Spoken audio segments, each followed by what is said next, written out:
ಸ್ನೇಹಿತರೆ, ಎಲ್ಲರಿಗೂ ನಮಸ್ಕಾರ.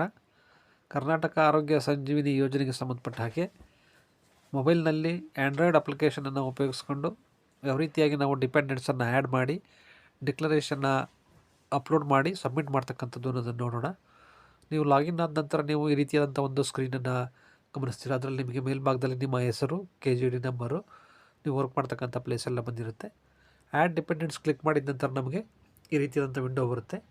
ಇದರಲ್ಲಿ ಮೊದಲನೇದಾಗಿ ಡಿಪೆಂಡೆಂಟ್ಸ್ ಪರ್ಸನಲ್ ಡೀಟೇಲ್ಸನ್ನು ಎಂಟರ್ ಮಾಡಬೇಕು. ಅದರಲ್ಲಿ ರಿಲೇಷನ್ಶಿಪ್ಪನ್ನು ತಗೊಳ್ಬೇಕಾಗತ್ತೆ.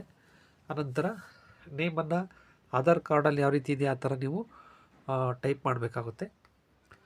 ನೇಮ್ ಆದ ನಂತರ ಜೆಂಡರ್ ಇರುತ್ತೆ. ಜೆಂಡರ್ ಕೆಲವೊಮ್ಮೆ ಆಟೋ ಸೆಲೆಕ್ಟ್ ಆಗಿರುತ್ತೆ. ನಾವು ಉದಾಹರಣೆಗೆ ಸನ್ ಅಂತ ತೊಗೊಂಡ್ರೆ ಮೇಲ್ ಅಂತ ತೊಗೊಂಡಿರುತ್ತೆ. ಡಾಟರ್ ಅಂತ ತಗೊಂಡ್ರೆ ಫೀಮೇಲ್ ಅಂತ ಆಟೋಮೆಟಿಕ್ಕಾಗಿ ಅದು ಬಂದಿರುತ್ತೆ. ಕೆಲವೊಮ್ಮೆ ಮಾತ್ರ ನಾವು ಜೆಂಡರನ್ನು ಮೇಲ್ ಅಥವಾ ಫಿಮೇಲ್ ಅಂತೇಳಿ ಸೆಲೆಕ್ಟ್ ಮಾಡ್ಕೋಬೇಕಾಗತ್ತೆ. ಅದಾದ ನಂತರ ನಾವು ಡೇಟ್ ಆಫ್ ಬರ್ತನ್ನು ಎಂಟರ್ ಮಾಡಬೇಕು.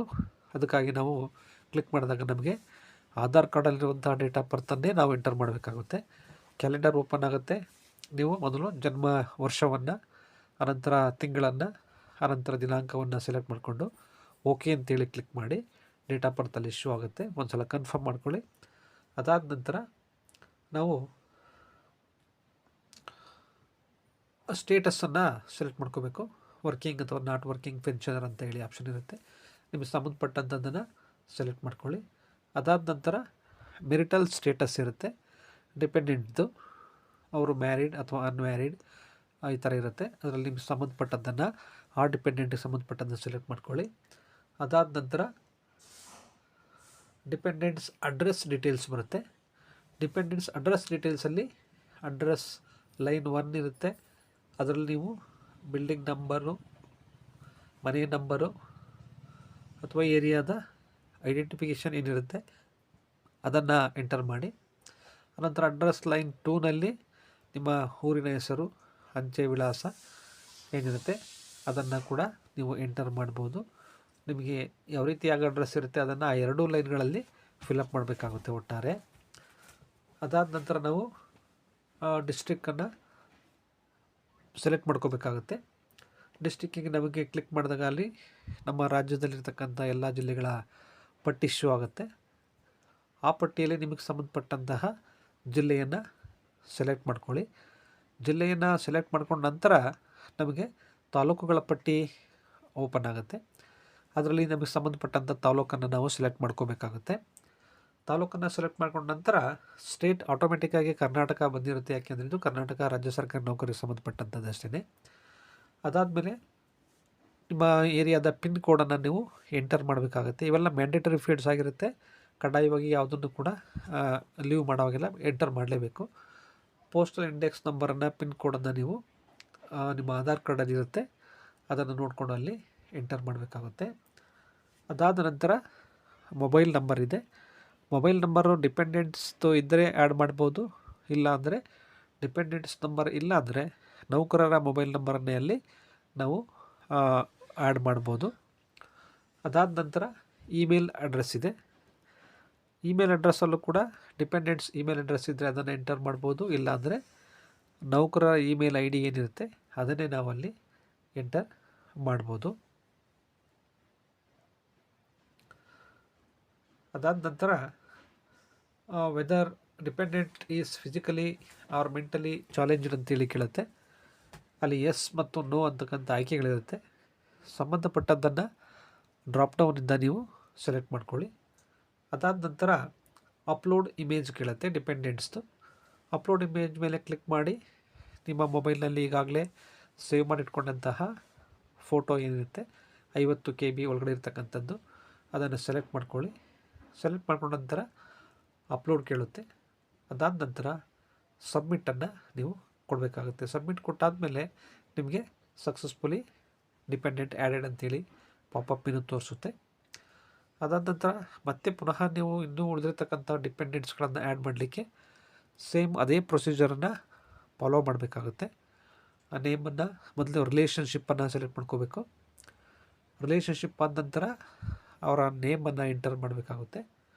ಆನಂತರ ಜೆಂಡರ್ ಆಟೋಮೆಟಿಕ್ಕಾಗಿ ಸೆಲೆಕ್ಟ್ ಆಗಿರುತ್ತೆ ಅಥವಾ ನಾವು ಸೆಲೆಕ್ಟ್ ಮಾಡಬೇಕಾಗುತ್ತೆ ಕೆಲವೊಮ್ಮೆ. ಅದಾದ ನಂತರ ಡೇಟ್ ಆಫ್ ಬರ್ತನ್ನು ನಾವು ಮೊದಲಿನ ಥರನೇ ಕ್ಯಾಲೆಂಡರಲ್ಲಿ ಸೆಲೆಕ್ಟ್ ಮಾಡ್ಕೋಬೇಕಾಗತ್ತೆ. ಮೊದಲು ಯಾವಾಗಲೂ ಕೂಡ ಜನ್ಮ ವರ್ಷವನ್ನು ಸೆಲೆಕ್ಟ್ ಮಾಡ್ಕೋಬೇಕು. ಅದಾದ ನಂತರ ತಿಂಗಳನ್ನು ಸೆಲೆಕ್ಟ್ ಮಾಡ್ಕೋಬೇಕು. ಅದಾದ ನಂತರ ದಿನಾಂಕವನ್ನು ಸೆಲೆಕ್ಟ್ ಮಾಡಿಕೊಂಡು ಓಕೆ ಅಂತೇಳಿ ಕ್ಲಿಕ್ ಮಾಡಬೇಕು. ಈ ಜನ್ಮ ದಿನಾಂಕ ಯಾವಾಗಲೂ ಆಧಾರ್ನಲ್ಲಿರುವಂತೆ ಇರಬೇಕಾಗತ್ತೆ. ಆಧಾರ್ ಕಾರ್ಡ್ಗೆ ಅದು ಮ್ಯಾಚ್ ಆಗ್ತಾ ಇರಬೇಕಾಗುತ್ತೆ. ಈ ರೀತಿಯಾಗಿ ನಾವು ಒಬ್ಬ ಸರ್ಕಾರಿ ನೌಕರರ ಎಲ್ಲ ಅವಲಂಬಿತರನ್ನು ನಾವು ಒಬ್ಬೊಬ್ಬರಾಗಿ ಅವರ ವಿವರಗಳನ್ನು ಎಂಟರ್ ಮಾಡ್ತಾ ಆ್ಯಡ್ ಮಾಡಬೇಕಾಗತ್ತೆ. ಮೊದಲನೇದಾಗಿ ಅವರ ಪರ್ಸ್ನಲ್ ಡೀಟೇಲ್ಸನ್ನು ಎಂಟರ್ ಮಾಡ್ತೀವಿ. ಅದಾದ ನಂತರ ಅವರ ಅಡ್ರೆಸ್ ಅಥವಾ ಕಮ್ಯುನಿಕೇಷನ್ ಡೀಟೇಲ್ಸ್ ಏನಿರುತ್ತೆ ಅದನ್ನು ಎಂಟರ್ ಮಾಡಬೇಕಾಗತ್ತೆ. ಹೊರ ರಾಜ್ಯಗಳಲ್ಲಿ ಇದ್ದಂಥ ಸಂದರ್ಭದಲ್ಲಿ ಅವಲಂಬಿತರನ್ನ ಸೇರಿಸೋದಕ್ಕೆ ಬರಲ್ಲ, ಮತ್ತು ಸೇರಿಸಿದರೂ ಕೂಡ ಕೆಲವೊಮ್ಮೆ ಇದೇ ರಾಜ್ಯದಲ್ಲಿರ್ತಕ್ಕಂಥ ಕೆಲವೊಂದು ಅವಲಂಬಿತರನ್ನ ಸೇರಿಸಿದರೂ ಕೂಡ ಕರ್ನಾಟಕ ಆರೋಗ್ಯ ಸಂಜೀವಿನಿ ಯೋಜನೆಗೆ ಒಳಪಡ್ತಕ್ಕಂಥ ಕಂಡೀಷನ್ಸ್ ಏನಿದೆ ಆ ಕಂಡೀಷನ್ಸ್ ಆಧಾರದಲ್ಲಿ ಅವರಿಗೆ ಯೋಜನೆಗಳು ಲಭ್ಯವಾಗ್ತವೆ ಅಥವಾ ಕೆಲವೊಮ್ಮೆ ಲಭ್ಯವಾಗಲಿಕ್ಕಿಲ್ಲ. ಅಂದರೆ ಮದುವೆ ಆಗಿರತಕ್ಕಂಥ ಮಕ್ಕಳು, 30 ವರ್ಷದ ಮೇಲಿರ್ತಕ್ಕಂತಹ ಕೆಲಸವನ್ನು ಮಾಡ್ತಾ ಇರ್ತಕ್ಕಂತಹ ಮಕ್ಕಳಿದ್ದರೆ ಅವ್ರನ್ನ ನೀವು ಆ್ಯಡ್ ಮಾಡಿದರೂ ಕೂಡ ಅವರಿಗೆ ಆ ಯೋಜನೆಯಲ್ಲಿ ಲಭ್ಯವಾಗೋದಿಲ್ಲ. ಈ ರೀತಿಯಾಗಿ ನೀವು ಎಲ್ಲ ಡಿಪೆಂಡೆಂಟ್ಸನ್ನು ಡೀಟೇಲ್ಸ್ಗಳನ್ನು, ಪರ್ಸನಲ್ ಡೀಟೇಲ್ಸ್ ಮತ್ತು ಕಮ್ಯುನಿಕೇಷನ್ ಅಡ್ರೆಸ್ ಡೀಟೇಲ್ಸನ್ನು ಎಂಟರ್ ಮಾಡಿ ಕೊನೆಯಲ್ಲಿ ಅವರ ಫೋಟೋವನ್ನು ಅಪ್ಲೋಡ್ ಮಾಡಿ ಸಬ್ಮಿಟ್ ಮಾಡಿ ಆಗ ಡಿಪೆಂಡೆಂಟ್ ಆ್ಯಡೆಡ್ ಸಕ್ಸಸ್ಫುಲಿ ಅಂತೇಳಿ ನಮಗೆ ಪಾಪಪ್ ವಿಂಡೋ ಒಂದು ತೋರಿಸುತ್ತೆ. ಈಗ ನಾವು ಡಿಪೆಂಡೆಂಟ್ಸನ್ನು ಕಂಪ್ಲೀಟಾಗಿ ಆ್ಯಡ್ ಮಾಡಿದ್ದೀವಿ ಅಂತಕ್ಕಂಥದ್ದು. ಒಮ್ಮೆ ನೀವು ಅಲ್ಲಿ ಆ್ಯಡ್ ಮಾಡಿರ್ತಕ್ಕಂಥ ಎಲ್ಲ ಡಿಪೆಂಡೆಂಟ್ಸ್ಗಳ ಲಿಸ್ಟಲ್ಲಿ ಶೋ ಆಗುತ್ತೆ. ಅವುಗಳನ್ನು ನೀವು 1 by 1 ಚೆಕ್ ಮಾಡ್ಕೊಳ್ಳಿ. ಎಷ್ಟು ಡಿಪೆಂಡ್ಸನ್ನು ನಾವು ಆ್ಯಡ್ ಮಾಡಿದ್ದೀವಿ, ಎಲ್ಲರಿಗೂ ಕೂಡ ಅಲ್ಲಿ ಹೆಸರು ಶೋ ಆಗ್ತಾ ಇದೆಯಾ ಅಂತಕ್ಕಂಥದ್ದನ್ನು ಕನ್ಫರ್ಮ್ ಮಾಡ್ಕೋಬೇಕಾಗತ್ತೆ. ಕನ್ಫರ್ಮ್ ಮಾಡ್ಕೊಂಡ ನಂತರ ನೀವು upload document declaration of the employee ಅಂತ ಏನಿದೆ ಅಲ್ಲಿ ನಾವು ಫೈಲನ್ನು ಚೂಸ್ ಮಾಡಿ ಡಿಕ್ಲರೇಷನ್ನ ಅಪ್ಲೋಡ್ ಮಾಡಬೇಕಾಗುತ್ತೆ. ಚೂಸ್ ಆಯ್ಕೆಯನ್ನು ಸೆಲೆಕ್ಟ್ ಮಾಡ್ಕೊಂಡ ನಂತರ ನಮ್ಮ ಮೊಬೈಲ್ನಲ್ಲಿ ಈಗಾಗಲೇ ಸೇವ್ ಆಗಿರ್ತಕ್ಕಂತಹ ಡಿಕ್ಲರೇಷನ್ PDF ಅಲ್ಲಿ ಇದಿರುತ್ತೆ, ಅದನ್ನು ಓಪನ್ ಮಾಡಿಕೊಂಡು ನಾವಲ್ಲಿ ಅಪ್ಲೋಡ್ ಮಾಡಬೇಕಾಗುತ್ತೆ. ಅದ್ರ ಕೆಳಭಾಗದಲ್ಲಿ ನೀವು ಫೈಲ್ ನೇಮ್ ಬಂದ ತಕ್ಷಣ ನಮಗೆ ಸಬ್ಮಿಟ್ ಅಂತ ಆಯ್ಕೆ ಬರುತ್ತೆ. ಆ ಸಬ್ಮಿಟನ್ನು ಕ್ಲಿಕ್ ಮಾಡಿದಾಗ are you sure to upload declaration document ಅಂತ ಕೇಳುತ್ತೆ. ಎಸ್ ಅಂತ ಕ್ಲಿಕ್ ಮಾಡ್ಕೊಳ್ಳಿ. ಈಗ ಡಿಕ್ಲರೇಷನ್ ಅಪ್ಲೋಡೆಡ್ ಸಕ್ಸಸ್ಫುಲಿ ಅಂತ ಬರುತ್ತೆ. ಆದ ನಂತರ ನಾವೀಗ ಈ ಡಿಕ್ಲರೇಷನ್ ಅಪ್ಲೋಡ್ ಮಾಡಿರೋದನ್ನು ವೆರಿಫೈ ಮಾಡಬೇಕಾಗತ್ತೆ. ನೌಕರರ ರಿಜಿಸ್ಟರ್ ಆದಂಥ ಮೊಬೈಲ್ ನಂಬರಿಗೆ ಒಂದು OTP ಸೆಂಡ್ ಆಗುತ್ತೆ. ಆ OTPಯನ್ನು ಎಂಟರ್ OTP ಅಂತಕ್ಕಂಥ ಶೋ ಆಗ್ತಕ್ಕಂಥ ಬಾಕ್ಸ್ನಲ್ಲಿ ನಾವು ಟೈಪ್ ಮಾಡಿ ಅನಂತರ ವೆರಿಫೈ OTP ಅಂತ ಏನಿದೆ ಆ ವೆರಿಫೈ OTPಯನ್ನು ಕ್ಲಿಕ್ ಮಾಡಿದರೆ ಆಗ ನಾವು ಅಪ್ಲೋಡ್ ಮಾಡಿದಂತಹ ಎಂಪ್ಲಾಯಿ ಡಿಕ್ಲರೇಷನ್ ಇದೆ ಅದು ಕನ್ಫರ್ಮ್ ಆಗುತ್ತೆ. ಅಂದರೆ ಎಂಪ್ಲಾಯಿನೇ ಅದನ್ನು ಅಪ್ಲೋಡ್ ಮಾಡಿರ್ತಕ್ಕಂಥದ್ದು ಅವರ ಒಪ್ಪಿಗೆ ಇದೆ ಅಂತಕ್ಕಂಥ ಅರ್ಥದಲ್ಲಿ ಆ OTPಯನ್ನು ನಾವು ಅಲ್ಲಿ ಎಂಟರ್ ಮಾಡಿ ನಾವು ಕನ್ಫರ್ಮನ್ನು ಮಾಡಬೇಕಾಗುತ್ತೆ. OTPಯನ್ನು ಎಂಟರ್ ಮಾಡಿ ವೆರಿಫೈ OTP ಮೇಲೆ ಕ್ಲಿಕ್ ಮಾಡಬೇಕು. ಈಗ OTP ವೆರಿಫೈಡ್ ಸಕ್ಸಸ್ಫುಲಿ ಅಂತೇಳಿ ಮೆಸೇಜ್ ಬರುತ್ತೆ. ಓಕೆ ಕ್ಲಿಕ್ ಮಾಡಿ. ಓಕೆ ಕ್ಲಿಕ್ ಮಾಡಿದ ನಂತರ dependents details are submitted to DDO for approval ಅಂತೇಳಿ ನಿಮಗೆ ತೋರಿಸುತ್ತೆ.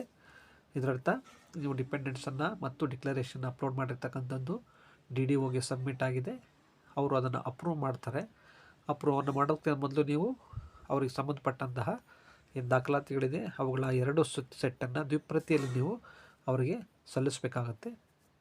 ಧನ್ಯವಾದಗಳು.